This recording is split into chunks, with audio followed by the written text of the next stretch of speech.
जब बीजेपी की सरकार आई थी तो हम बहुत कोशिश की है कि एक रास्ता कहीं ढूंढा जाए जिसमें से हमारा लक्ष्य हो कि कम कुत्ते हो, जब आजाद हैं तो बहुत प्यार से रहें और काटना बंद हो जाए।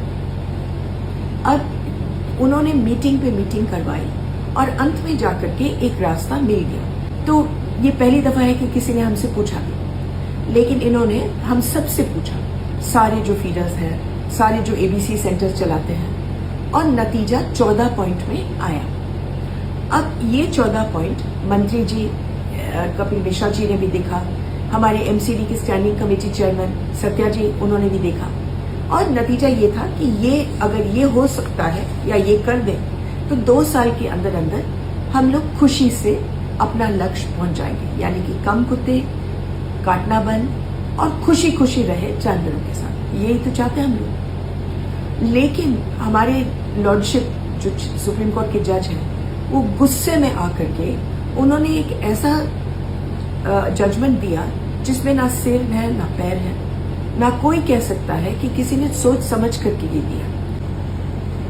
तो हिज लॉर्डशिप ने एक ऐसा जजमेंट दिया जो शायद बिना सोचे बिना समझे गुस्से में दिया। और जैसे आप लोग जानते हैं, जो चीज गुस्से में दिया जाता है वो बहुत कम उसकी अकल होती है। अब उन्होंने क्या बोला है? उन्होंने बोला है कि दिल्ली सरकार 8 हफ्ते के अंदर अंदर पाउंड बनाए। पाउंड क्या होता है? एक ऐसी जगह, एक घर बनाए जिसमें से दिल्ली के 3 लाख कुत्तों को रखा जाए। बस यही बोला है। अब हम आपसे 2-3 चीजें कहना चाहते हैं। एक तो ना दिल्ली के पास इतनी जमीन है और ना उनके पास इतना पैसा है कि वो 1000 पाउंड बनाए।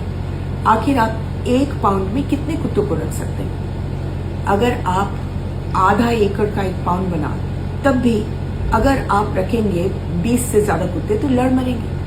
कौन अंदर जाएगा उनको खिलाने के लिए? बनाने में आपको लगेंगे 2-3 हजार करोड़, और रखने में हर महीने आपको कम से कम 10 करोड़ रुपए का खाना, इलाज, जो आपके लिए मुफ्त में हम फीडर्स करते हैं, अब तो सरकार को ही करना पड़ेगा। क्या आपके पास पैसे हैं? नहीं है। दूसरी बात यह है कि ये पाउंड कभी हुआ नहीं देश में, कभी चला नहीं। जोधपुर ने एक दफा कोशिश की और 1 साल के अंदर अंदर उन्हें हार मानना पड़ा। अब वो खंडर बना है, उन्होंने एक एनजीओ को पकड़ा दिया कि वो शेल्टर बन जाए, वो अलग बात है।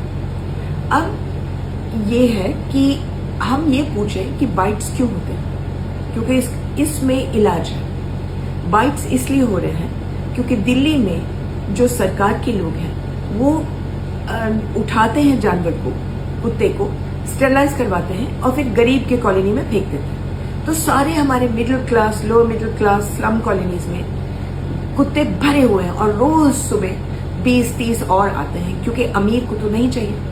अब हर RWA उनके यहाँ 50 फ्लैट होंगे या 500 फ्लैट होंगे, उनको 5 कुत्ते नहीं चाहिए। तो रात को किसी को पैसा दे करके वो वैन से उठवाते हैं और वो वहां ले जाकर के किसी गरीब स्लम में डाल देते हैं। नतीजा ये होता है कि कुत्ता डरा हुआ है, उसको मालूम नहीं खाना कहाँ से आएगा, नए नए लोग हैं, कोई उसको लात मार रहा है, कोई कह रहा है यहां से निकलो निकलो निकलो निकलो, तो किसी ना किसी को तो काटेगा। इसीलिए तो ये बाइट्स होते हैं।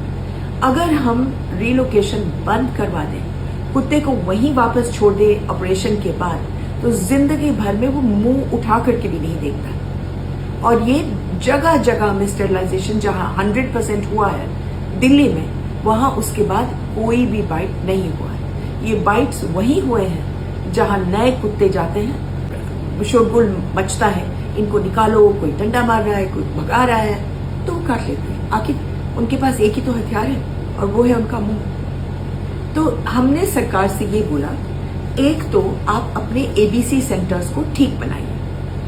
आपके एबीसी सेंटर्स में से 4 हैं जो रिकग्नाइज्ड हैं, 16 हैं जो अनरिकग्नाइज्ड हैं। उनको अच्छा करें और उनको लाइसेंस दे दें ठीक से बनाने के लिए। दूसरा, एक एबीसी सेंटर बजाय कि अपने क्षेत्र में स्टेरिलाइजेशन करे, डिफेंस कॉलोनी का जो एबीसी सेंटर है वो जाकर के रजौरी गार्डन से उठाएगा, क्योंकि उसको पैसा मिल रहा है हर कुत्ते के लिए।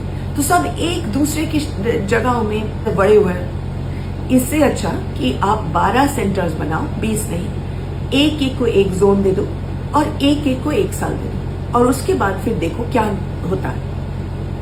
तीसरी चीज, कोई मॉनिटरिंग कमेटी नहीं है, तो आपको ये नहीं मालूम कि वो सेंटर कर भी रहा है, नहीं भी कर रहा है, या कुछ और कर रहा है जो सरकार ने जगह दी है। अगर मॉनिटरिंग कमेटी होती और उन लोगों की जो नजदीक में रहते हैं, जो एनिमल एक्टिविस्ट हैं, तो आपको ये मुसीबत, ये दिन कभी देखना नहीं पड़ता। तो तीसरी चीज ये हमने कहा। चौथी चीज जो हमने कहा कि ये हर पेट शॉप बेच रही है हजारों कुत्ते रोज, हजारों, सबके सब चिड़चिड़े, सबको माँ बहन भाई के साथ मेट करके आपने बीमार कुत्तों को छोड़ दिया है लोगों के घर में। अब आंकड़े ये हैं, अगर 100 बाइट्स हैं, 100 कुत्तों ने काटा है, तो 70% किसी के कुत्ते हैं, केवल 30% हैं जो सड़क के कुत्ते हैं। क्यों? क्योंकि अगर मेरा कुत्ता है तो उसको मालूम है उसने मेरी रक्षा करनी है, तो जाहिर है कि वो मेरी रक्षा जैसे तैसे करेगा, और उसको लगे कि आप मुझे मारने आ रहे हैं तो आप तो गए। लेकिन जो सड़क का कुत्ता है, जिसको हम लोग इंडी बोलते हैं, यानी कि इंडिपेंडेंट इंडियन, तो उसको मालूम है कि अगर वो किसी को काटेगा तो शायद आज के दिन वो मरेगा। तो इसीलिए वो तभी काटते हैं जब बहुत ही खोए हुए हैं, बहुत ही मुसीबत में है। 2018 में बीजेपी की सरकार ने मना किया कि पेट शॉप्स नहीं रहेंगे। सरकार ने ये भी बोला कि विदेश से कोई कुत्ते नहीं आएंगे। वो तो चालू हो गया क्योंकि वो सेंटर के हाथ में था। लेकिन आज तक दिल्ली सरकार जो 10 साल रही, आपके पास एक भी पेट शॉप बंद नहीं हुआ, रेगुलेट नहीं हुआ। अब हजारों आपके विदेशी कुत्ते आ रहे हैं, हजारों को छोड़ दिया जाता है 3-4 महीने के बाद सड़कों पर। तो क्या करें वो, क्या करें? एक तो पेट शॉप्स को बंद करना बहुत जरूरी है, क्योंकि एक भी पेट शॉप के पास लाइसेंस नहीं है, एक भी नहीं, और सब स्मगलिंग। दूसरी चीज, एक हेल्पलाइन बनाओ। अगर आपको लगता है कि एक कुत्ता बीमार है, हमें फोन करो, हम सरकार को फोन करें, सरकार उसको उठाए। लेकिन हेल्पलाइन तो है नहीं। उड़ीसा तक हेल्पलाइन है लेकिन यहां नहीं है। फिर आपने मीट शॉप्स, कितने मीट शॉप्स बनाए? आपके सारे मीट शॉप्स मांस फेंक रहे हैं जमीन पर, खून बेच रहे हैं, मुर्गी के खोखे सब जगह हजारों में हैं, वहां कुत्ते सबसे ज्यादा मिलेंगे। उसका भी तो इलाज करिए, उसका कानून भी है। मैं 20 चीजें बोल सकती थी, लेकिन जो 14 पॉइंट है सरकार मान चुकी थी, ये तैयार थे कि हम इसको शुरू करें करवाना, और इसमें ना पैसों की जरूरत है, केवल लगन की जरूरत है। लेकिन अब जज साहब आ गए और जज साहब ने कह दिया, ले जाओ मेरे आंखों के सामने से और जाओ पाउंड में बंद कर दो। ना सरकार के पास पैसा है पाउंड्स के लिए, ना सरकार के पास है महीने को खिलाने के लिए, महीने की खिलाने क्या, दिन की खिलाने के लिए उनके पास पैसे नहीं है। और एक चीज कह करके मैं खत्म करती हूँ, और वो है, अगर हम सोचो कोई छुमंतर कालीकंतर करके हम लोग सारे कुत्तों को, 3 लाख कुत्तों को लेकर के हम डाल दें पाउंड में और सड़क साफ हो जाए, उस पर कोई जानवर ना हो, तो फिर क्या करेंगे आप?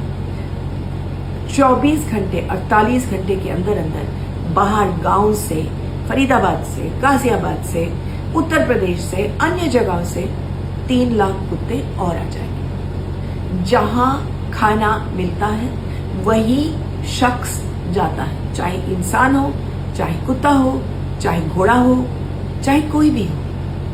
तो इसलिए फिर 3 लाख जब आएंगे वो सब नए होंगे, फिर आप फिर से शुरू करिए स्टरलाइजेशन, फिर से आप करोड़ों रुपए खर्चा करो और फिर से आप काटना बर्दाश्त करो। ये अकलमंदी नहीं है। हम जज साहब से और सरकार से कहते हैं कि हम जरा बैठ करके ये जो कार्यक्रम आपको दिया गया है, जो आपने ही निचोड़ निकाला है, हम उसको अगर करें तो 2 साल के अंदर अंदर हम अपनी लक्ष्य तक पहुंच जाएंगे। और वो ये है कि कुत्ते भी कम होंगे, काटना भी बंद होगा, और हम लोग खुशी खुशी जानवरों के साथ रहें। यही हम दोनों चाहते हैं।